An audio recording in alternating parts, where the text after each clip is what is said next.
Hi, welcome to another SoloPress tutorial. For this one we're going to look at how to use the pen tool in Illustrator.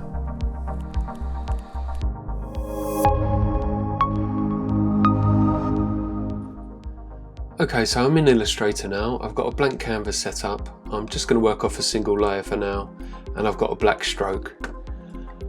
So if I select the pen tool, and if I start clicking away, you can see that for every single click I'm making here, I'm creating one of these new blue anchor points. And then it completes my pen line between each anchor point. And until I click down again to create an anchor point, I've got this guide here, this blue line, to show me where the line will go. You can turn that off in preferences if you want. It's called the rubber band, but I'd recommend just leaving that on. It's really useful. Right, so if I want to complete this shape, if I go to the original anchor point, you'll see the cursor has a circle underneath it. That just indicates that it wants to complete the shape. And from this point you can change the fill, take the stroke away if you like. I just want to show you actually, you can see here that my guide colour is blue, so if I'm working with a blue graphic as well, the guide doesn't show up well at all. So if I double click on in dead space in my layer here, you can change the guide colour, so you can come down and pick something contrasting, and now you can see that line is much clearer to see what you're working with. Right, so if I want to take away any of these anchor points, if I hover the cursor over the existing anchor point, you'll see the cursor will change to a minus, and if you click it will take it away. And then if you want to add any anchor points, if you go over the line, hover over the line, you'll see you get a plus symbol, and you can add anchor points. Now to move any of these anchor points, I'd really recommend using the shortcut for this. I'm on a Mac, so I'm going to use Command, and if I press down Command, you'll see that my cursor changes to the selection tool. If you're on a PC, I believe it's Control to press. So with Command pressed down, I'm going to just click on one of the anchor points, and if I hold down on the mouse, I can move the anchor point wherever I want it to be, and then release. And again, just click, hold, move it, and release. You can select a couple of anchor points or as many anchor points as you want all at the same time. Again, with my finger down on Command, and I can draw a selection box to select as many of these anchor points as I want, and then if I hold down on the mouse, I can move, as many as I want all at the same time. Okay, that's the very basics of the pen tool. Now let's have a look at creating some curves. Okay, so now I've got this image here that I want to trace, make a nice cleaner version of this kind of low-res donut image. I've put the donut on the layer by itself and locked it just so we can't disturb it, and then I've just got a new layer and just called that pen for now.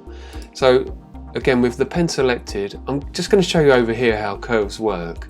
So if I click an anchor point, and then when I make my next anchor point, I'm going to hold down the mouse and drag it out, and you'll see that the rubber band changes to a curve, and also I've got two handles now coming out of my anchor point, and you can see my rubber band now is going to show me how my next curve is going to look. So you've always got to anticipate how this handle on your anchor point is going to affect the next curve that you're making. So again, I'm going to drag out, and you'll see that this is affecting this handle here is affecting how my next curve is going to look. That's just something that comes with experience. You're going to learn how to foresee that curve.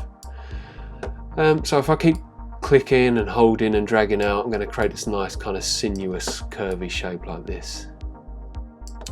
Now I can go back and have control over these curves. So again, if I hold Command on my Mac, or Control if you're on PC, and just select one of these anchor points, you'll see that it shows me the handles that are related to that anchor point, but also any handles that are related to this curve that I'm going to affect.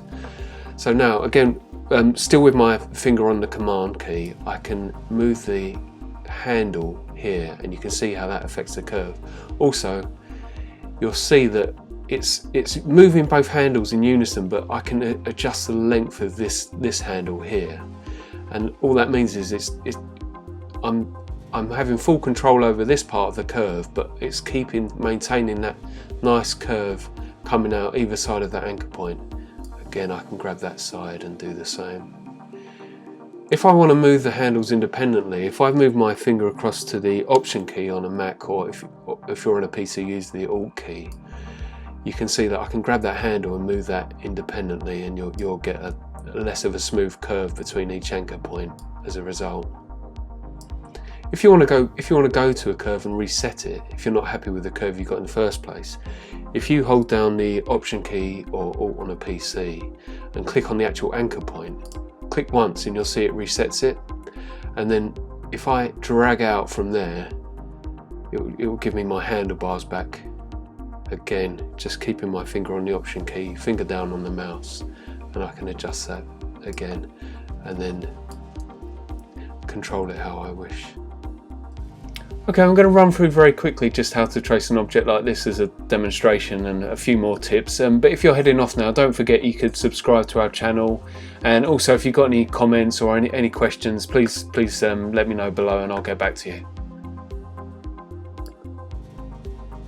Okay, so I'm just going to really show you this just to show the pen tool in practice. For an illustration like this, I'm looking at doing it in 3 layers. So I do the dough first, then the dark icing, and then the pink. So if I name this first layer, okay, I've got my pen tool and I'm going to start clicking around this edge, so you can just drag out these handles from the start, and you'll get an idea of how far you can go between anchor points to get a good curve for the shape you're doing. Because I know this shape's going to be hiding behind this dark icing, I'm just going to close this path like this. And if I get the colour picker, I can just pick a colour for the dough. There you go. So we've got that first shape. Pen tool again just around this curve here. Could probably do this in 3 anchor points. And there we go. That's our first layer done, and that's our dough. And then new layer for the dark icing.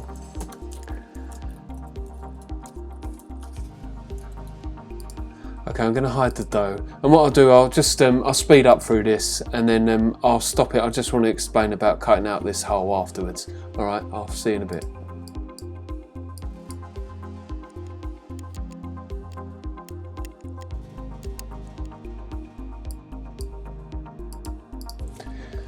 Okay, so there we go. We've got an outer line and an inner line for this icing.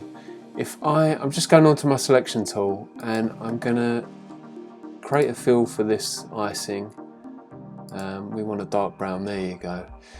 And to subtract this shape on the inside, if I hold shift and select that shape as well, and then if I go to Window Pathfinder, and I want this one here, it's the minus front tool. So if I just click that, it's going to cut that shape out, okay? So close that, and we can see we've got our dough and our dark icing. I'm going to cut straight to the end now, show you the pink icing and another kind of little star we can put on it.